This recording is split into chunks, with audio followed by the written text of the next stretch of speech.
আসসালামু আলাইকুম সকল খামারি ভাই ও বোনেরা। আজকের ভিডিওতে আমি আপনাদেরকে জানাবো কিভাবে মুরগির বাচ্চাকে রানীক্ষেতের ভ্যাকসিন করাবেন এবং রানীক্ষেতের ভ্যাকসিন করানোর প্রয়োজনীয়তা কেন ইত্যাদি সকল বিষয়ে আজকে আপনাদেরকে জানাবো।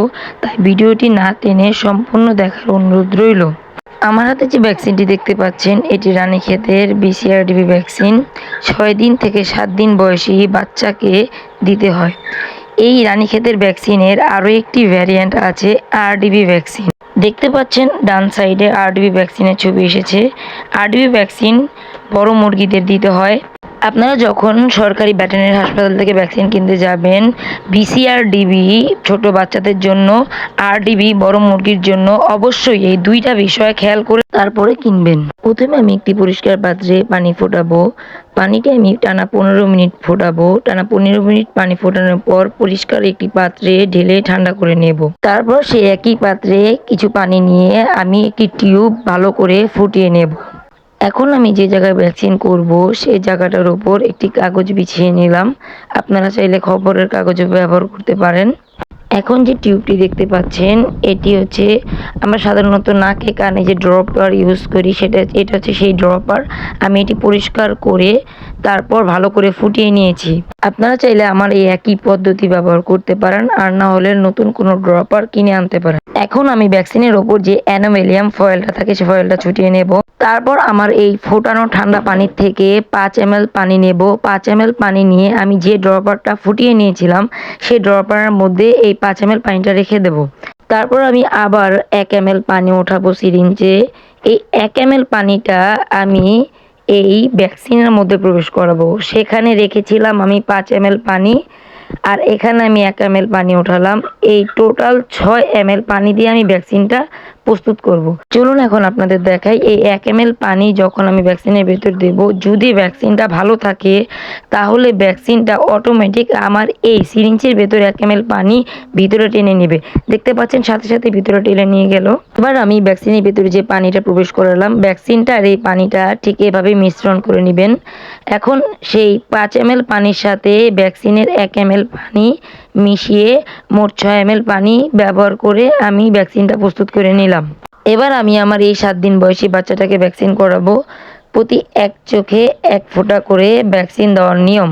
প্রতি এক চোখে এক ফোঁটা করে ভ্যাকসিন দেওয়ার নিয়ম। এই একটি ভ্যাকসিন আপনি 100 মুরগির বাচ্চাকে দিতে পারবেন। ভ্যাকসিন যখন করাবেন অবশ্যই আরেকজনের সাহায্য নেবেন, একা একা ভ্যাকসিন করাতে যাবেন না। একা একা ভ্যাকসিন করাতে গেলে দেখা যায় ভ্যাকসিন দিতে অসুবিধা হয়। ভ্যাকসিনের ফোঁটাটা যখন মুরগির বাচ্চার চোখে দেবেন তখন একটু সময় নেবেন যাতে ডোক গিলে। দেখেন ডোক গিললো, তারপর আমি বাচ্চাটাকে উঁচা করেছি।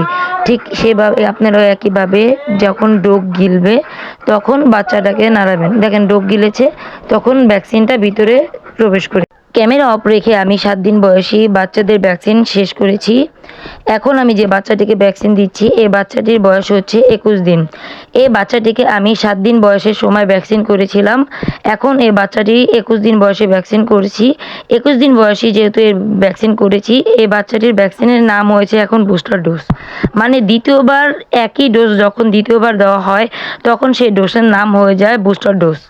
ভ্যাকসিন দেওয়ার ক্ষেত্রে খেয়াল করবেন, অনেক মুরগি ভ্যাকসিন দেওয়ার সাথে সাথে চোখ বন্ধ করে ফেলে। তখন আপনারা আঙ্গুল দিয়ে একটু তাদের চোখের পাপড়িটি খুলে দিবেন যাতে ভ্যাকসিনটা ভিতরে প্রবেশ করে। এখন আপনাদের মনে একটি প্রশ্ন জাগতে পারে যে আমি ভ্যাকসিন করতে গিয়ে এত সাবধানতা কেন অবলম্বন করলাম। যেমন প্রথমে আমি একটি পরিষ্কার পাত্রে 15 মিনিট পানি বয়েল করে নিয়েছিলাম, আবার সেই পানি ঠান্ডা করতে দিয়েছিলাম পরিষ্কার একটি পাত্রে। তারপর একটি টিউব বয়েল করে নিয়েছিলাম। তারপর একটি সাদা পেপার বিছিয়েছিলাম যাতে করে যখন আমি ভ্যাকসিনটি করব ভ্যাকসিনটি যাতে নিচে না পড়ে, ভ্যাকসিনটি যাতে কাগজের উপরে পড়ে। এটি খুবই গুরুত্বপূর্ণ একটি বিষয়, ভ্যাকসিনটি যাতে নিচে না পড়ে। ভ্যাকসিনটি নিচে পড়লে আমি যে কাজে ভ্যাকসিনটি ব্যবহার করছি, মানে রানীক্ষেতের যে ব্যাকটেরিয়াটা যে ব্যবহার করছি এই ব্যাকটেরিয়া কিন্তু রয়ে যাবে আমার বাসায়, তখন আমার কোনো কাজে দিবে না আমার ভ্যাকসিন করা। সেক্ষেত্রে ভ্যাকসিন করার আগে এই সাবধানতাগুলো অবলম্বন করবেন। এই গেল আমি ভ্যাকসিন করার পূর্বে কি করি। এখন আমি যেটা করছি, ভ্যাকসিন করার শেষে আমি আমার ভ্যাকসিনের ইনস্ট্রুমেন্টগুলো মানে যেগুলো দিয়ে আমি ভ্যাকসিন করেছি, ভ্যাকসিনের কৌটা, ভ্যাকসিনের ইনসুলেন্স, ভ্যাকসিনের টিউব সব আমি এই পলিথিনে নিয়ে নিয়েছি। এগুলো আমি এই পেপারগুলো আমি ভাঁজ করে পলিথিনে নিয়ে নেব। তারপর এই সম্পূর্ণ ইনস্ট্রুমেন্টগুলো আমি আমার বাড়ির উঠানে বা বাড়ির আঙিনায় একটি গর্ত করব। একটি গর্ত করে সেই গর্তের মধ্যে এগুলোকে মাটি চাপা দিয়ে দেব।